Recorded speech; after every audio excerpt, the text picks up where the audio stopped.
How did Masashi Kishimoto craft one of anime's most underrated story arcs, the Akatsuki Suppression mission? Running at only 32 chapters in length, this arc can feel like a drop in the bucket compared to tidal wave arcs like the Chunin Exam, Pain's Assault, or the Fourth Great Ninja War. When reflecting on a series, it only makes sense you would gravitate towards the major arcs, ones where the stakes are raised, character dynamics shift, ideas are explored, and the plot is paid off. The Akatsuki Suppression mission offers a blend of both setup and payoff, as it continues setup for the larger Akatsuki plot, while offering satisfying character moments and thematic explorations. Starting at chapter 311, this arc arrives on the coattails of one of the most disappointing arcs in the series, the Tenchi Bridge Reconnaissance mission. Kishimoto took some sizable risks in the Tenchi Bridge arc, mainly the introduction of Sai and Yamato, and having the mission end in failure. But at the time of the arc's release, those risks left a directionless feeling for the reader. I, for one, couldn't shake the feeling that this arc repeated familiar story beats with worse execution. For well over 100 chapters, Kishimoto had been walking the line of two separate narrative threads, the looming threat of the Akatsuki and Team 7 trying to bring Naruto back to the village. The first time Naruto fights Sasuke and fails to bring him back, it has consequences that feel damning, forcing the series to take a time skip. The second time around, it feels hollow. There's no doubt that Kishimoto wanted to create a sense of hollowness within the reader, a realistic depiction of what being reunited with an old friend and realizing that things will never go back to the way they were can be, and that feeling does come across, but it isn't enough to make the arc anything more than mediocre. At this point in Naruto's story, it felt like the consequences had been lost along the way. Gaara loses a fight and still makes it out with his life. Naruto and Sakura's strength pales in comparison to Sasuke's, but it doesn't really matter in the end. Not saying Naruto should ever be the type of series that kills off an overabundance of characters, but that encounters should leave everyone involved completely changed. Now enter the Akatsuki Suppression arc. Welcome to Annie Essays. Here we overanalyze anime and manga with each video on the channel, created under the belief that anime, same as film and literature, is worthy of in-depth criticism. Be on the lookout for the official launch of my Patreon exclusive anime watch-alongs. The first series we'll be watching is the 4th season of Haikyuu, in preparation for the film's release at the end of May. Naruto is at its best when it allows the supporting cast to help lift the narrative, and that is exactly what Kishimoto does in this arc by giving ample time to our villains Hidan and Kakuzu and focusing much of the story on Team 10, while Naruto takes a more backseat role in the narrative. At the arc's start, Kishimoto pinballs between two locations, one stagnant at the Leaf Village and the other following wherever Hidan and Kakuzu find themselves. This duo makes the opening statements about the arc's larger concept of finding one's purpose in life. Hidan finds purpose in religion, a worshipper of the god Jashin. Kakuzu finds his purpose through money. Both adhere to ideologies, one religious, the other capitalistic, juxtaposing Asuma and Shikamaru's lack of commitment to one particular point of view. Kishimoto shines some much-needed light on Asuma in this arc. Asuma spends time lamenting past decisions, feeling like he ran away from the responsibility of being the child of a Hokage. He compares Shikamaru to a knight in shogi, making the connection between a knight's unique abilities to that of Shikamaru's intellect, which separates him from his peers in the village. Asuma leaves a question for us before the major action of this arc begins. Shikamaru believes the Hokage to be the equivalent to the game's king, but Asuma says he no longer thinks that's the case, telling Shikamaru that he will have to find the answer for himself. Asuma contrasts with Naruto, the son of the 4th Hokage, although he still has about 100 chapters to go before he finds that out. Naruto, knowing nothing of his heritage, has gravitated towards filling the role of the Hokage, a role of being there for others, while Asuma went off and did his own thing.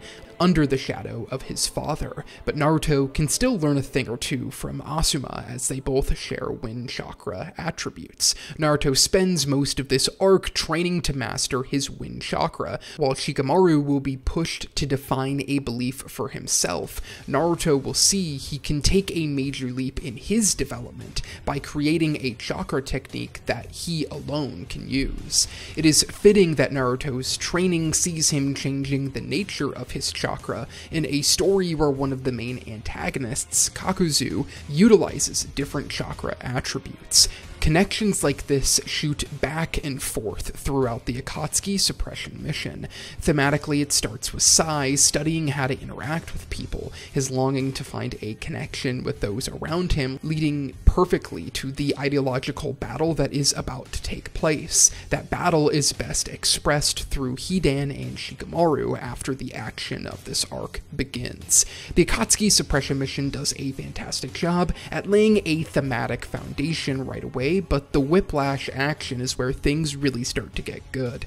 After reports of the Akatsuki's presence in the Land of Fire, Team 10 and other Leaf Ninja set out on an expedition to stop them from pursuing any more Jinchuriki. In short order, Asuma alongside Shikamaru, Izumo, and Kotetsu find themselves facing off against Hidan. Knowing the threat the Akatsuki pose, they don't hold back, executing their plan to perfection and killing Hidan with relative ease. Except Hidan is immortal. Just when we think our heroes have the advantage, Hidan fights back and Kakuzu enters the picture. With backup still minutes away, Asuma realizes the threat this duo poses. Acting quickly, they charge back into battle, only for Hidan to cut Asuma and put a curse on him by ingesting his blood. A curse that activates when Hidan steps inside this crest. A curse that gives Asuma the same injury as Hidan. By swallowing the blood of an enemy, Hidan forces them to mirror him in similar fashion to Shikamaru's shadow technique. Shikamaru figures out Hidan's ability and retaliates with a plan that gives Asuma an opening to cut off the immortal's head as soon as he leaves his crest. But the Akatsuki move in pairs for a reason, Kakuzu sewing Hidan's head back to his neck. Despite their ideological differences, we see clearly why this duo works well together. Earlier, Kakuzu mentions Hidan was the only partner that could be with him because of his fighting style. But it goes both ways, as Kakuzu can fix Hidan's recklessness, making the duo seemingly unstoppable. Without knowing the nature of Kakuzu's abilities, it doesn't take long for our shinobi to fall on the back foot, and it ends with Hidan's pierced heart and the death of Asuma. In no time at all, Kishimoto has thrown the lack of consequences back in the reader's face, taking away a fan-favorite character right as he is given long-awaited focus. With a stroke of luck, Kakuzu and Hidan can't fight the rest as they are called by pain, and we are left with the damning reality that the threat of the Akatsuki might be too large to overcome. Kishimoto is a master of subtle storytelling, and you have to look no further than how he handles Asuma's death as an example of why. Kishimoto takes us through the early days of Team 10, flashing back to their first dinner together, a time Asuma bought Kurenai flowers, and when he gave Shikamaru a shogi board. It flashes through all of them graduating to Chunin, and then we just see them grieve. Kishimoto spliced in cuts to Kurenai back at the Leaf Village. Their relationship is one that has been clear throughout the series. We need no words to feel the pain of seeing her not knowing Asuma won't be returning home. The death of Asuma is filled with the kind of emotion that is missing from the previous two arcs, and it feeds right into the midway point of the Akatsuki Suppression mission, where the Leaf Village grieves and the Akatsuki's true plans come to light. Pain reveals that world domination is the true goal of the Akatsuki, and that a reckoning will be coming soon. That weighs over Asuma's funeral procession, and feeds into the immediacy of Team 10's willingness to go straight back to fight Hidan and Kakuzu, this time Kakashi tagging along. Another example of Kishimoto's subtle storytelling. No words need to be spoken as to why Kakashi wants to get revenge for the death of Asuma, as Asuma was critical in helping Kakashi through his own grief. While a squad of 4 goes after Hidan and Kakuzu, you feel the results will be different this time because they know Hidan's ability. Shikamaru devises a simple plan to use Hidan's ability against his partner, mitigating the risk of not knowing the full extent of what Kakuzu can do. Even if Kakuzu's strength far exceeds what Hidan is capable of, they still have backup on the way. Things go according to plan as Shikamaru separates Hidan from the pack and brings him into his trap. Kakuzu is revealed to be a type of immortal, living off of stolen hearts. He even recalls fighting the first Hokage. Kakuzu embodies the older generation, a man whose greed has made him live as a ghost in the new world. The central idea of this arc has taken shape. The Akatsuki are an organization of outcasts who are looking to tear down what the world has become. Sasuke's pursuit of revenge has put him down a similar path. Shikamaru and Naruto represent an opposing point of view, those who believe and maintain what is and what can be for the next generation.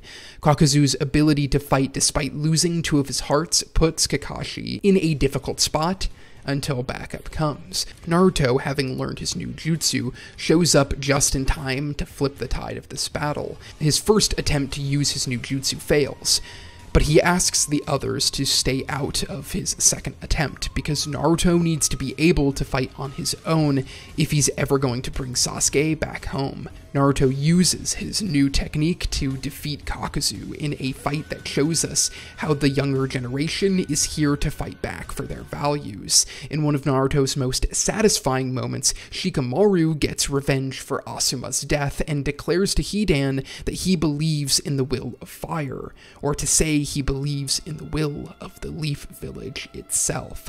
Shikamaru and Naruto defeat Hidan and Kakuzu as swiftly as the entire arc, both declaring their belief in the people of the Leaf Village. Back at the Leaf Village, Shikamaru reveals that Asuma's last words were a belief in the youth as the kings of the village. To end this arc, Kishimoto cuts back to Sasuke, and we understand that the Leaf Village's mishandling of one of their own could be what has led to something like the Akatsuki's creation. That idea will be further explored in arcs to come, and that is what makes the Akatsuki Suppression mission so fantastic. It delivers some of the most emotional moments in the series, and has multiple iconic fights while also making thematic and character declarations. Shikamaru no longer thinks everything's a drag. Naruto has the strength to fight on his own, creating a jutsu that is unique to himself, both leaving their youth and ready to face what challenges present themselves next. It also highlights the importance of understanding your foe. On introduction, Hidan and Kakuzu seemed unbeatable until Shikamaru is able to evaluate Hidan's ability. Then he defeats them with relative ease. That feeds into how Pain's assault will go. Jiraiya gives his life for information on Pain that becomes critical in his defeat, and that fight ends with Naruto understanding the source of Nagato's pain, truly understanding his foe.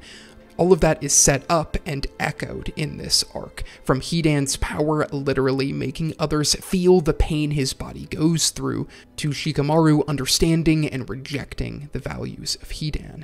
Hidan lived his life blindly killing for his god, a purpose that rings hollow, in the same way that Kakuzu fights only for money.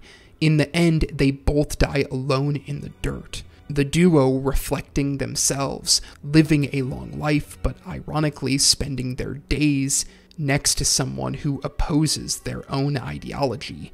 Asuma, Naruto, and Shikamaru live for something deeper, and the coming-of-age story for the latter makes this arc feel monumental in hindsight.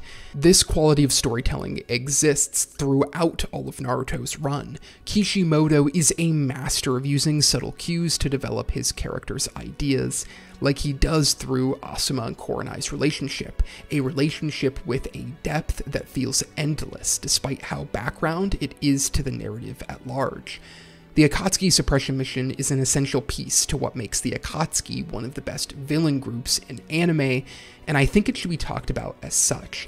It is the kind of arc that is the lifeblood of long-running shonen, a piece of storytelling that can't function on its own, but works to make the larger sum far greater than any part. Its quality shattered any doubts about the direction of Naruto's story.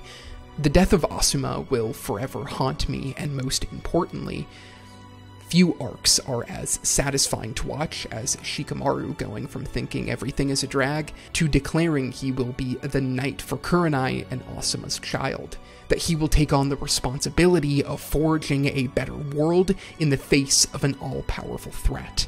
That is the core of what makes the Akatsuki Suppression mission one of Anime and Manga's most underrated arcs. Thank you for watching the video, I hope you enjoyed it. Just like for so many others, Naruto was the series that made me fall in love with anime, so it was a lot of fun getting to revisit the story while making this video. Like I mentioned earlier, be on the lookout for my first official Patreon anime watch-along, where we'll be watching the 4th season of Haikyuu. The watch-along will be done through this channel's Discord, where we will have various threads discussing each episode. More official information about the watch-along will be out soon, so be on the lookout. Thanks again for watching, and I hope to see you in the next one.